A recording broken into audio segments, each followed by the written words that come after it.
I'm Evan Knappen. And I'm Teddy Knappen. And welcome to Gun Lawyer. So, my firm has done it again. We have won yet another appellate division gun case. And again, coming out of Bergen County, which is notorious when it comes to denials of individuals regarding their gun rights. And we have yet another case here that's very important, and we're going to discuss it fully. And it really is significant in what the court is stating, and it's addressing problems that we've seen throughout the practice of gun law and in the gun rights suppression that has taken place judicially, and the expansion is now finally apparently being curtailed. And let's talk about this case. So this case is in the matter of compelling the sale of Maya Kuhn's firearm. And if you want to read the actual case, the link, of course, is online at our website, where we always put the transcript of the show, and we'll have the link to the case. But let's take a look at what this case is about and its legal significance. The petitioner is a Maya Kuhn and appeals from an order compelling the sale of her handgun and prospectively barring her from being issued, in the future, handgun purchase permit and a firearm purchaser ID card. And what happened here, the police were called to Kuhn's home, and her boyfriend, DG, is what we'll refer to him as, and as referred to in the case, was experiencing a mental health crisis. Kuhn voluntarily surrendered her firearm, and that's a firearm for which she was licensed in New York on the day of the incident. And the state then filed a motion to compel the sale of Kuhn's firearm, which Bergen is notorious in doing, by the way. And following the hearing, the court granted state's motion and ordered Kuhn, as follows, was prohibited from purchasing, possessing, receiving firearms or ammunition, and from securing or holding an FPIC or an HPP, being a handgun purchase permit and a firearm purchaser ID card, pursuant to 58.3, or a permit to carry, pursuant to 58.4. And the court says that after further review of the record and applicable law, we conclude the trial court erred in compelling the sale of Kuhn's firearm and reverse and remand for an order consistent with this opinion. Okay? And the facts are interesting in this case, and I'll just give you it in a nutshell. Kuhn called local police. Kuhn was a doctor of osteopath medicine and specializes in child psychology. The police responded to Kuhn's home after being informed by a third party that Kuhn's live-in boyfriend, DG, had made concerning statements about wanting to harm himself. Upon arrival, Kuhn said that DG had been drinking heavily and planned to kill himself over anguish regarding anniversary of his mother's death. The officer came there, smelled alcohol, said DG was mildly aggressive, had a bruise above his right eye from where he fell while intoxicated, allegedly. And the officers eventually decided to transport DG to the hospital for evaluation. And DG was evaluated and sent home that same day. Now, Kuhn had voluntarily surrendered her firearm to the police on that day. And the firearm was a Glock 19, and it was stored in a safe in the primary bedroom, accessible only with a code and a key. The firearm was removed, after DG was placed in an ambulance, sent to the hospital. Kuhn had a New York firearms ID card for the Glock. She didn't have a New Jersey license, but as you should know, in your home under NJS 2C39.6e, you can possess a firearm even without a license in New Jersey under that exemption. Kuhn testified that they'd lived together for 3 years, and she was the only person who had access to the gun safe. And in response to questioning by the trial court, who often acts very aggressive in questioning in that court, we've experienced it and seen it, said that she would have given DG access to her gun because she had no concerns about his mental health. However, later in the hearing, she corrected that earlier statement and said she would not have given access. And at the hearing, Kuhn also produced, however, keep this in mind, a letter from DG's psychoanalyst, which said that he's been seeing him for symptoms related to the mother's passing and does not have any concerns related to the suicide or homicide on his part.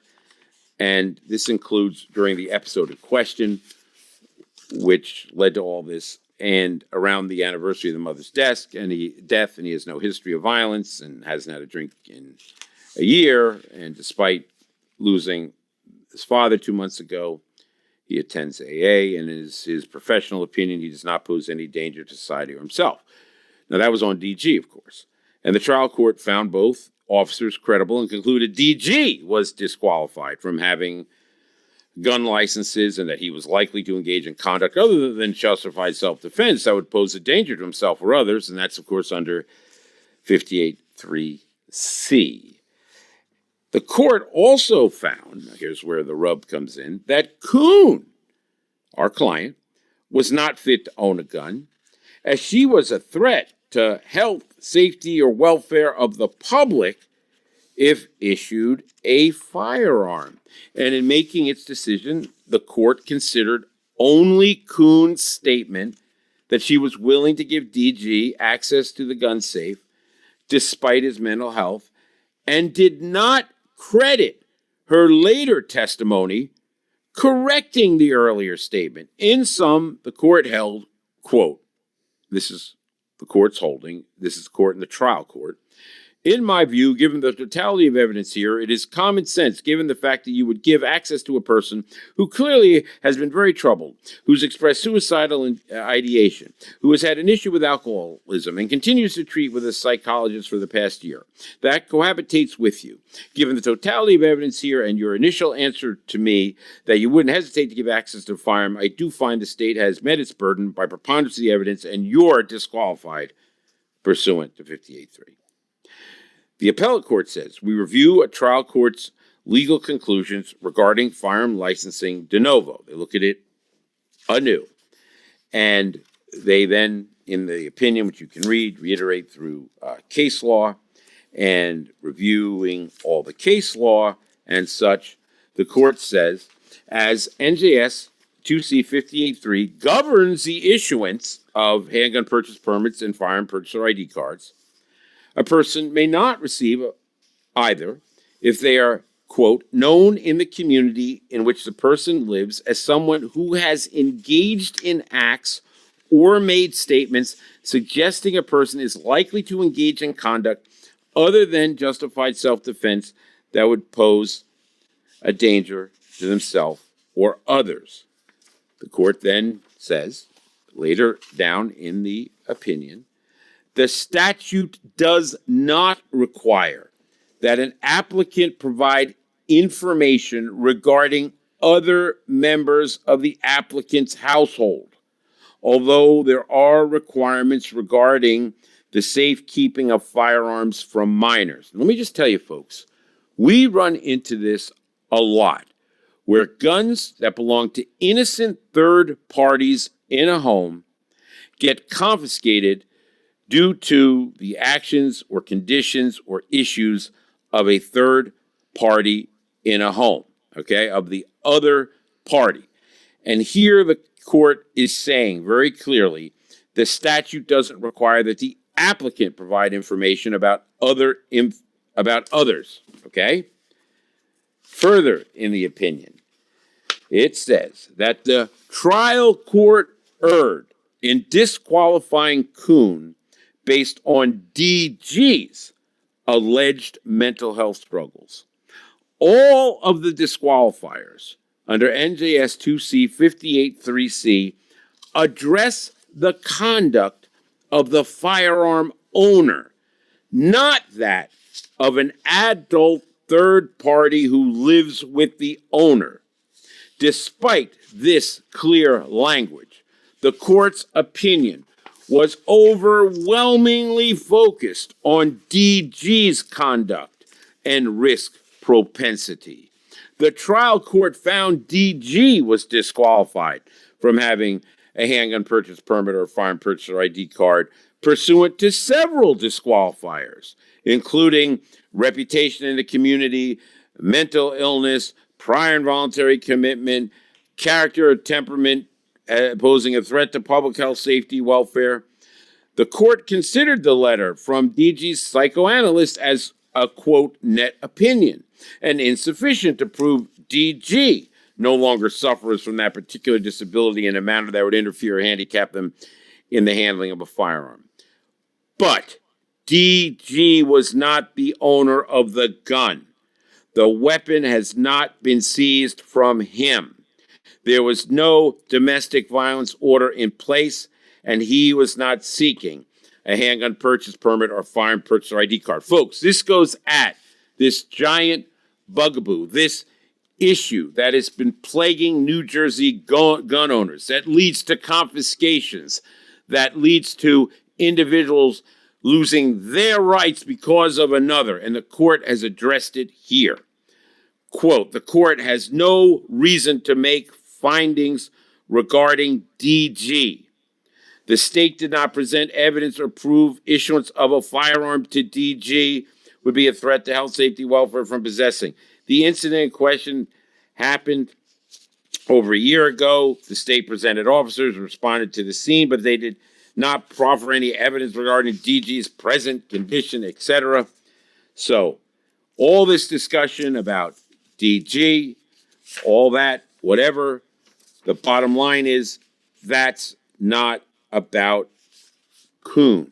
Out of curiosity, applying this to what they're trying to push now with the, what was it, the household background check? Well, this is just the thing. This is why they're even trying to put legislation to make it part of the law that you can be disqualified because of somebody else. But that is not the law. And listen to this. The court then said, compounding the error, the trial court in Bergen then attributed the risk it found in DG to Kuhn because of her statement, quote, she wouldn't hesitate to give DG access to the firearm in her safe. Solely due to this statement, the court disqualified her under health, safety, welfare. The court's finding that Kuhn wouldn't hesitate to give DG access is not supported by substantial, credible evidence. The only basis of this finding was Kuhn's answer, which she later clarified to the following hypothetical question. So this is from the transcript, from the hearing. Court, would you ever give access to the combination or key? Yes, I would. I don't have any. And then the court interrupts. Would you give him access? Answer, I don't have concerns for him being suicidal or homicidal.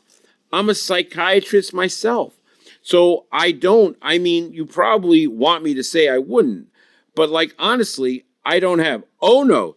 You want me to say anything other than the truth? Okay.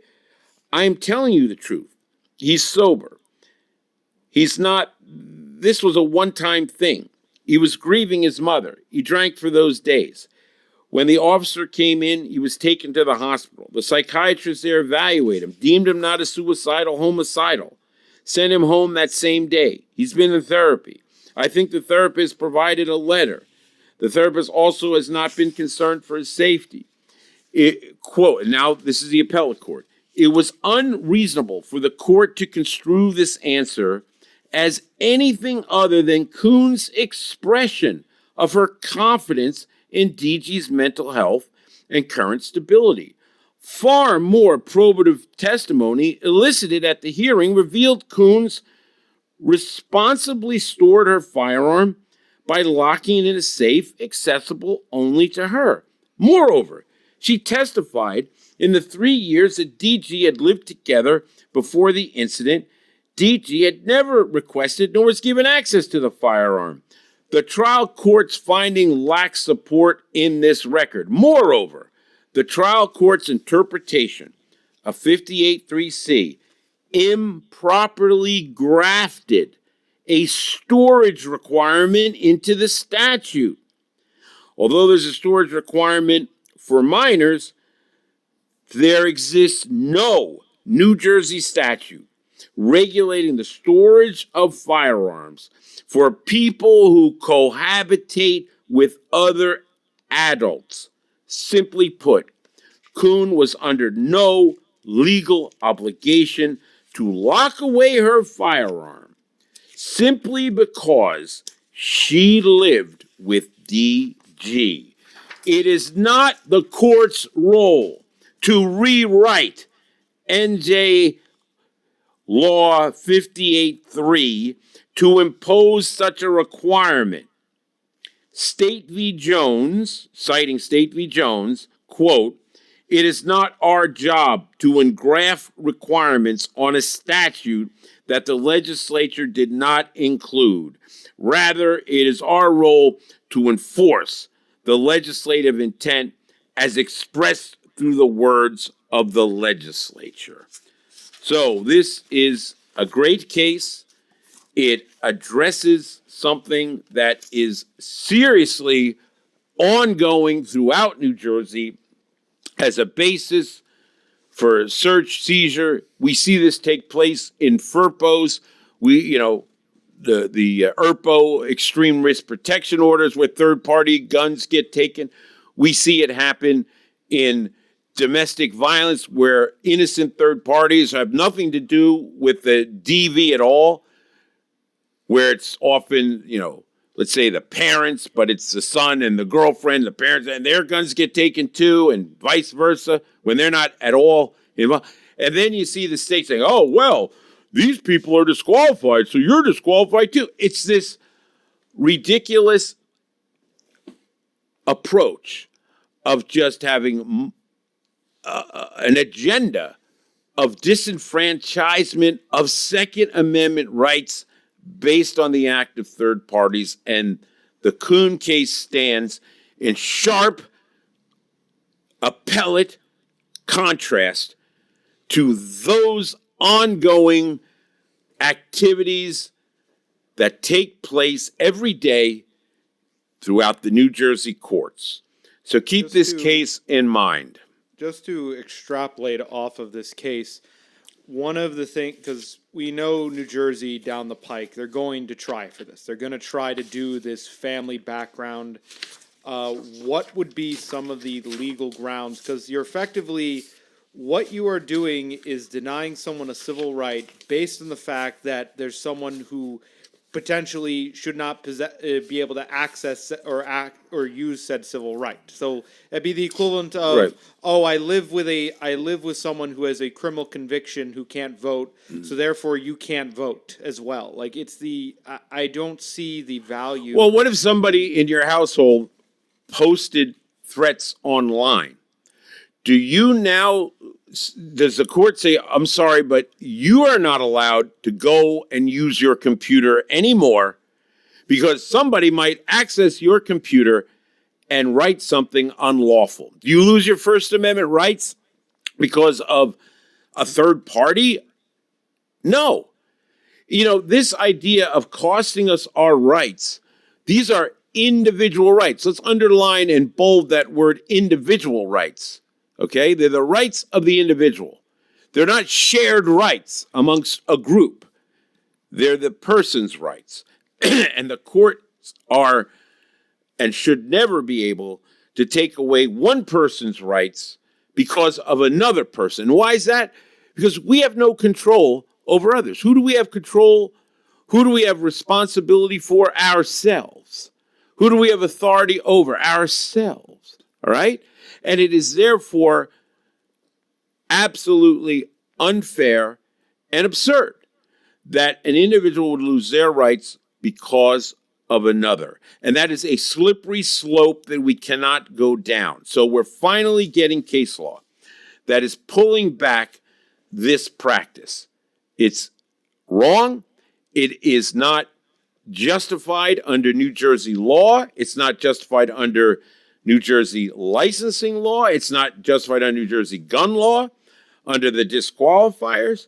And the court here makes that crystal clear why Bergen County was wrong in what they did. And this is something that has infected the system. And we have to be on guard and alert. And we finally have case law that is extremely instructive in this matter. So you can read it for yourselves, folks. And like I said, the link will be right there, and you'll be able to read the case in its entirety. Hey, let's talk about our good friends at WeShoot. WeShoot is offering New York City CCW, New York City Carry certification. So if you want to get your non-resident or even resident New York City Carry, you can get it via the course being offered at WeShoot. If you're looking to apply for your New York non-resident carry permit, they are offering that course for only $289. And you will be able to take the comprehensive 18-hour course designed to meet all the requirements necessary so you can submit your application for your New York carry. This course spans 2 days, featuring 16 hours of classroom instruction and 2 hours of live fire training. And you'll cover critical topics such as firearm safety and storage, pistol and ammunition basics, de-escalation techniques, use of force, federal and state specific laws, and build live fire training and have live fire training to build confidence and practical skills. If you're seeking these certifications, you can go there. They also have optional DC for Washington, D.C., and Maryland wear and carry certification, as well as your ability to obtain Washington, D.C. permit for just $150. So if you're looking to expand your ability to carry outside of the state of New Jersey, look no further than WeShoot. WeShoot is an indoor range in Lakewood. It's where Teddy and I both shoot. You'll love it there. It's conveniently located right off the Parkway. They have plenty of other training, a beautiful range, a great pro shop. They have great deals on guns and accessories. They can get you equipped, whether you're a novice or a pro. WeShoot is for you. Go to WeShootUSA.com and check out their website and check out WeShoot in Lakewood, New Jersey. Let me also mention my book, New Jersey Gun Law. Make sure you get a copy of New Jersey Gun Law. It's the Bible of Jersey gun law. It's over 500 pages, 120 topics, all question and answer, and it is your guidebook to the insanity that is New Jersey gun law. It's written to be user-friendly and to help you not become a GoFu, my friends. So go to evannappin.com, and you'll be able to click the link right there and order a book. You'll have it in a matter of days. evannappin.com. Hey, Teddy, what do you have for us in press checks, which I understand are free? Well, as you know, and you stole my line. Press checks I tried are to. actually free. I always want to look towards what would be if the left had unfettered power, where they pack the court, control the House, Senate, President. What would they do? And we don't even have to look that far, because we are reminded to our neighbors of the North how completely, utterly insane they are. when it comes to destruction of their rights. As Canada, as we've spoken before, remember they were doing a buyback program, the voluntary, even though it's not, it's voluntary mandatory, even though they say, oh, it's a voluntary program, such a voluntary program that you have to turn it in or you're going to be committing a felony. Yeah, very voluntary. So March 31st was the drop dead date of when the had to turn in your firearms that were banned. And this was the scheme that they're pushing. This was done by the Minister of Public Safety, Gary Anders Sangri. I'm probably mispronouncing that. I don't care. This is a gun rights suppressor. So this was their push, and after all, He's a hose. He's a hose head. He's a hose head. Yeah, an imported hose head, let's just say. Mm-hmm. But the one thing I always love is they show the breakdown numbers. This was from Colin Noir, who, great Second Amendment guy, won the Gundy's Award for male influencer, like a great individual. Well, I love Colin. He's great. He does great stuff. He did a good breakdown along with Rebel News, where they talked about how out of all their gun grabbing, it got to 2.5% of the firearms in the country, which was effectively 52,000 out of 2 million of the confirmed guns. By the way, not to mention all the other stuff that people probably buried. So that's what BATF stands for. By the way, it stands for Bury All Thy Firearms. Yes. Okay. Go ahead. Including the E everywhere. Mm-hmm. But so I love how they point out, like, okay, we've screwed this up, so now what? And there was an exchange between the minister Gary and the House of Commons member Dane Lloyd, who pointed out the failure and explained. So the plan was, in quote, March 31st was the time to complete the enrollment, and what is the option? What is to be done? Well, they're going to roll out the Royal Mounted Police and other agencies will be available in the spring and summer to do the collection. Okay, that's a very Canada way of saying they're going to send mounted police and other agencies to come into your house and take your property. Oh God! I suddenly thought of that Mountie from the old Bullwinkle, Rocky and Bullwinkle cartoon. Around. What was it? What was his name? I don't remember, but anyway, that would be a good meme. That'd be a good meme. They did the live action. Give me your guns with him. Hand over your guns. Please, may we have your? No, it's Canadian. Be very nice about it. Please, may we have your guns? Right. Yeah. Oh, Dudley Do Right. Dudley. Oh, perfect. Dudley Do Right and the Dudley Do Right. Could it be any better? This is the Dudley Do Right gun confiscation scheme. Yes. Dudley Do Right. Yeah. Oh, perfect. Exactly. Yeah. And by the way, the pointed out after the minister recommended they use the mounted police, the House of Commons Lloyd responded, "Minister, I find that very concerning. We're going to send police officers door to door, as frankly many police forces across the country are refusing to participate in the program." Oh, man, I'm so shocked about that. They don't want to go around and take citizens' guns. I wonder why. Why?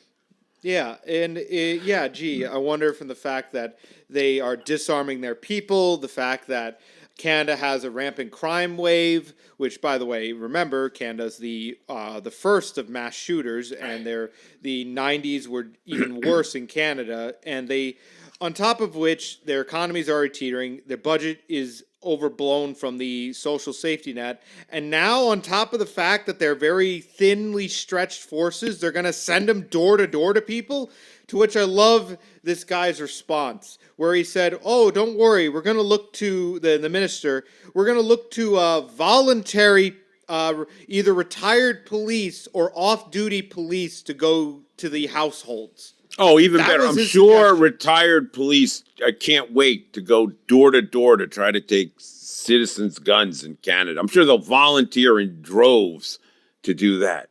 I mean, come on. And Well, I love how they stress the term. Well, this is a voluntary program. We're not expecting much resist. This is just a voluntary. yeah, Oh, voluntary.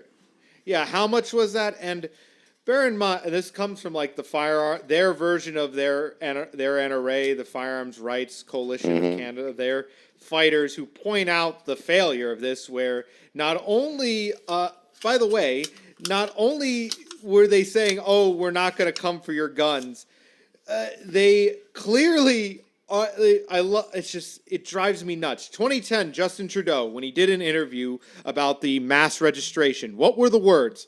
I always hear the argument that registration of guns will lead to the taking away of guns from everyone. That's just not true. The argument is false because we have a gun culture in Canada. We are just trying to do common sense. No, right. It's always, Watch- listen, we know the 4 words, and we'll say it again in case you don't. Legislation, and then what comes next is registration, and then confiscation, and after that is extermination. And we've seen it repeat throughout history. Every major Holocaust is preceded by taking the guns.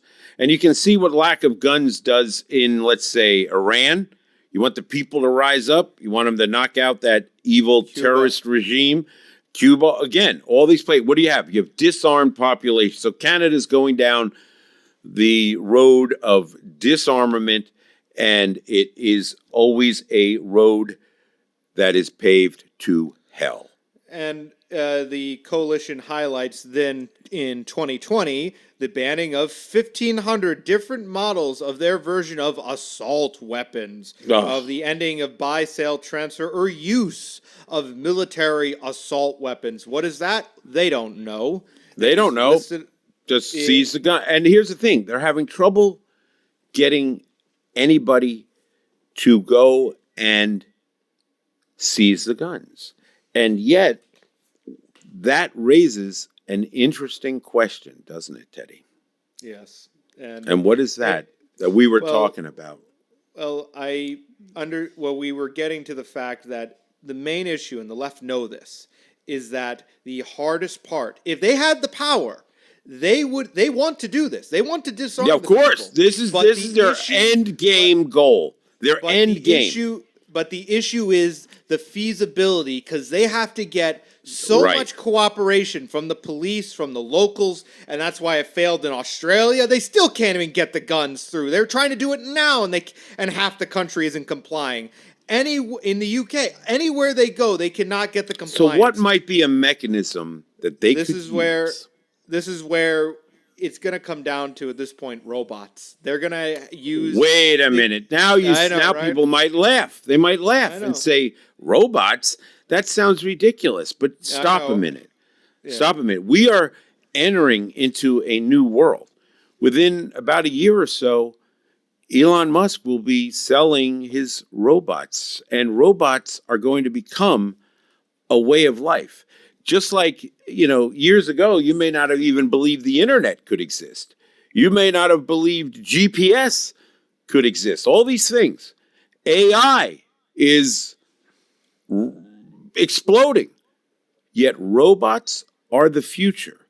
We see, what are drones that we're fighting wars with? They're flying robots when you get right down to it. So robots are going to become a tool.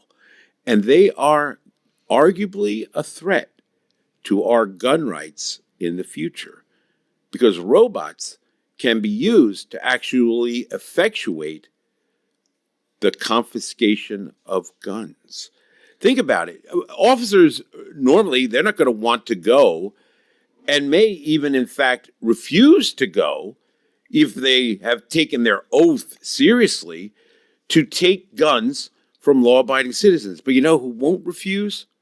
Robots. Robots won't refuse. And you don't think of robots like a 1950s sci-fi movie. Modern robots are kind of amazing. And they can do things that people do. And they're going to get better and better and better at doing those very things. And do not be surprised. And you can say, hey, I remember hearing this way back on Gun Lawyer, way back years ago, and it won't even be that long ago. I heard about robots taking on a role of law enforcement. I could well see robots coming to houses, talking about guns that they believe are there, having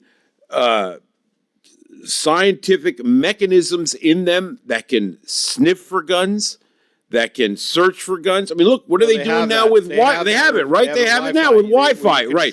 Where you're walking into Right. if you walk somewhere, it can actually Right. track if you're carrying. So don't right. And Yeah, I will don't say discount this. Mhm. Go a step further. Now apply it to think drones. Now they get the anti-gun whack-nut group where you have the appeal to authority where like, oh, I'm supposed to do this, and controlling the robot from a screen because that takes away the human element where they're no longer going door to door. Now you're just sending some robot and commanding it get the gun without being there, without like following the logic, because this is what they're training them. Oh, Right. this is for your safety. And now they don't This have is to for the face greater the good. homeowner, and it's more impersonal, and they can demand the seizure and have literally a robot army to seize guns. You think it's laughable? I don't. Because they will stop at nothing to disarm us if we ever quit in our fight, right? The eternal vigilance that it takes to maintain our rights. And this will become a tool of the oppressionists to steal our rights, to take our guns, to essentially enslave us. And that's their goal.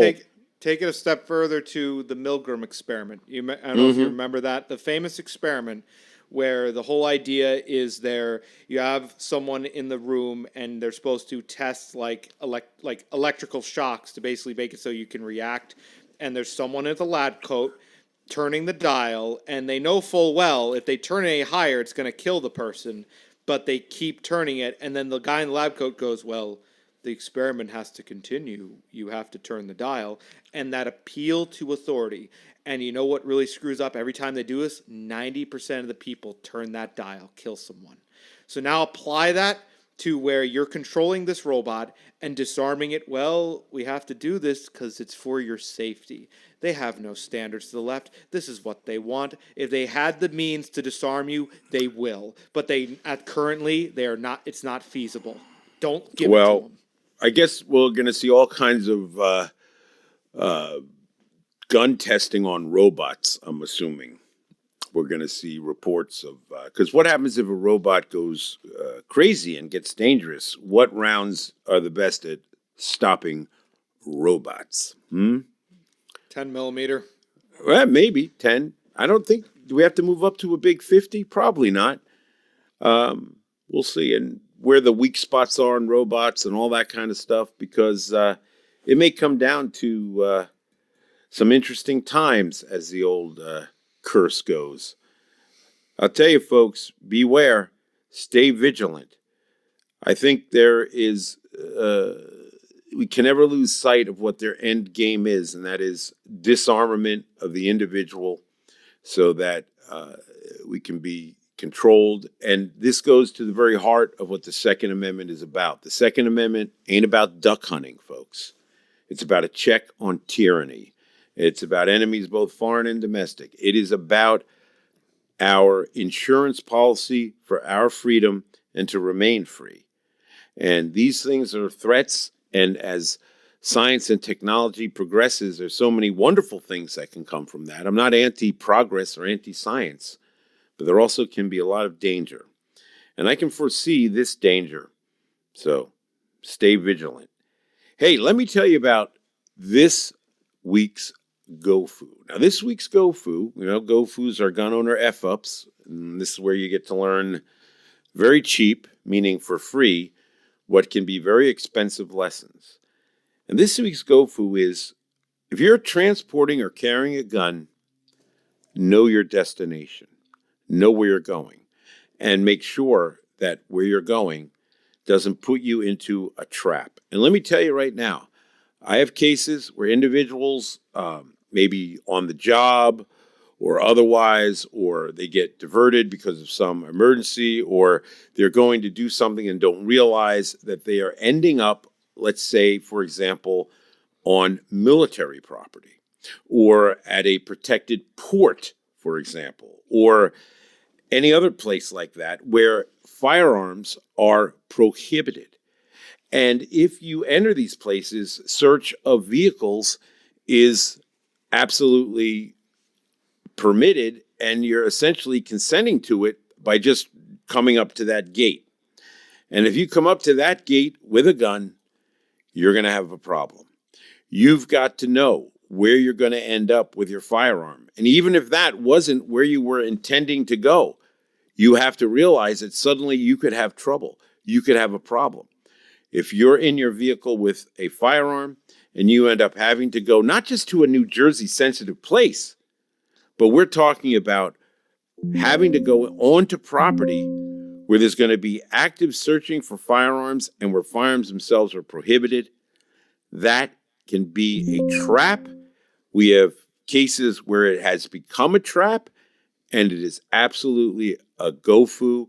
So folks, be aware, be clear, make sure you don't bring your firearm to a prohibited place, and be very careful about federal places that you may have to enter into that will pose this risk to you and your guns.